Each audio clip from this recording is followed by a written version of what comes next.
नमस्कार, स्वागत है आप सभी का स्वर में टाइम्स में। आपके साथ मैं हूं सृष्टि पांडे। खबरों को जानेंगे विस्तार से, पर उससे पहले एक नजर आज की हेडलाइंस पर। बेमेतरा जिले में धान का पंजीयन नहीं होने से किसान हो रहे परेशान, कलेक्टर से किया अनुरोध।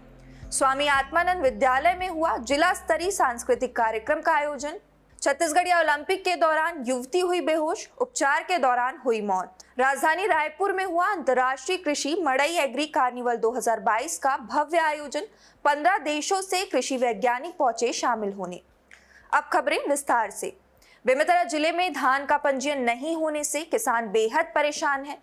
दरअसल राज्य शासन की ओर से धान खरीदी को लेकर पंजीयन की शुरुआत कर दी गई है और किसान अपने रकबे का संशोधन व नवीन पंजीकरण 31 अक्टूबर तक सोसाइटी के माध्यम से करा सकते हैं। लेकिन जिले में 102 सोसाइटी में धान के पंजीयन को लेकर कई प्रकार की परेशानियों का सामना करना पड़ रहा है। सबसे बड़ी समस्या सर्वर की हो रही है, जिस वजह से किसानों का पंजीयन भी नहीं हो पा रहा है। इसके अलावा जो पुराने किसानों के पंजीयन हैं, वो भी सोसाइटी के सॉफ्टवेयर में दिखाई नहीं दे रहे हैं, जिसके चलते किसान परेशान हैं और सोसाइटी का चक्कर लगा रहे हैं। किसानों का कहना है कि अगर वो नवीन पंजीकरण कराते हैं तो उनका मूल रकबा पुराना पंजीयन दिखाई नहीं देता और इसी के चलते हमने कलेक्टर से मुलाकात कर तत्काल पंजीयन की व्यवस्था सुधारने के लिए अनुरोध किया है। पूरा धाने नहीं बिका, नया बनाए हैं और नया संशोधन पंजीयन कुछ नहीं हो पावत। कोई भी किसान, कोई भी कृषक यदि पंजीयन से वंचित है या रकबा संशोधन के लिए आता है, उसको प्राथमिकता के आधार पे उसका निराकरण किया जाएगा और ये व्यवस्था जारी रहेगी। यदि किसी को किसी प्रकार की दिक्कत है तो मुझसे भी व्यक्तिगत रूप से मिल सकते हैं और प्राथमिकता के आधार पर इसका निराकरण किया जाएगा। जगदलपुर में स्थानीय स्वामी आत्मानंद अंग्रेजी विद्यालय विवेकानंद स्कूल के प्रांगण में जिला स्तरीय सेजस सांस्कृतिक कंपटीशन का कार्यक्रम आयोजित किया गया, जिसमें जिला के समस्त ब्लॉकों के छात्र छात्राओं ने नाट्य, गायन, वाद्य यंत्र एवं नृत्य प्रतियोगिता में भाग लिया। सेजस के इस कंपटीशन में लगभग 400 प्रतिभागियों ने भाग लिया। इस कार्यक्रम में जिले भर से आए छात्र छात्राओं एवं शिक्षकों की रहने खाने की व्यवस्था भी की गई थी। इस जिला स्तरीय सांस्कृतिक प्रतियोगिता में जीतने वाले प्रतिभागी 17 अक्टूबर को संभाग स्तरीय में जाएंगे और उसके पश्चात विजेताओं को 26 अक्टूबर को रायपुर में आयोजित प्रतियोगिता में प्रतिभागी बनने का भी मौका दिया जाएगा। और ये कार्यक्रम सुबह 9 से 4 बजे तक चलेगा। इसलिए हमने बच्चों के भोजन की भी व्यवस्था की है और उनके पीने के पानी के लिए भी पूरी व्यवस्था की गई है। तो बहुत ही अच्छा लग रहा है। सभी सेजस के सारे बच्चे आए हैं और उनके प्रभारी शिक्षक भी आए हैं, तो बहुत ही अच्छा लग रहा है हमारे स्कूल में।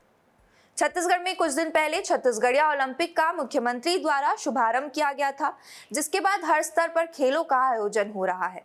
अभी कुछ दिन पहले कोंडागांव में माझी बोर्ड स्थान में आयोजित छत्तीसगढ़िया ओलंपिक में कबड्डी की प्रतियोगिता के दौरान एक व्यक्ति की मौत हो गई थी। सरकार द्वारा उसके परिवार को 4 लाख का मुआवजा भी दिया गया था। अब ऐसी ही एक घटना फिर से सामने आ रही है। इस बार मामला कोंडागांव का है, जहां खेल के दौरान एक महिला बेहोश हो गई, जिसके तुरंत बाद उसे कोंडागांव अस्पताल पहुंचाया गया और फिर बाद में रायपुर रेफर कर दिया गया, जहां उपचार के दौरान उसकी मौत हो गई। यह हफ्ते में होने वाले दूसरे खिलाड़ी की मौत है। कोंडागांव में कोई शासन का आदमी रहा नहीं सर। अब जहाँ खेल कूद हो रहा था वहाँ पे कोई आदमी रहा शासन का या स्वास्थ्य विभाग कुछ? सर हम लोग को जल्दी से जल्दी रेफर करा दें लाश हम उसका। अब जान तो चली गई है सर, लेकिन क्या करें, जान से बिल्कुल पैसा नहीं है मुआवजा देने के लिए। राजधानी रायपुर में अंतर्राष्ट्रीय कृषि मड़ई एग्री कार्निवल 2022 में आज भविष्य के लिए पर्याप्त भोजन की उपलब्धता और इसके लिए अपनाई जाने वाली आधुनिक तकनीक के लिए कार्यशाला का आयोजन किया गया है। इस दौरान भावी पीढ़ी के लिए भोजन की पर्याप्त उपलब्धता को ध्यान में रखते हुए धान की रोग प्रतिरोधक, सस्ती और यूजर फ्रेंडली वैरायटी के उत्पादन के लिए आधुनिक तकनीकी पर चर्चा और प्रस्तुतिकरण किया गया।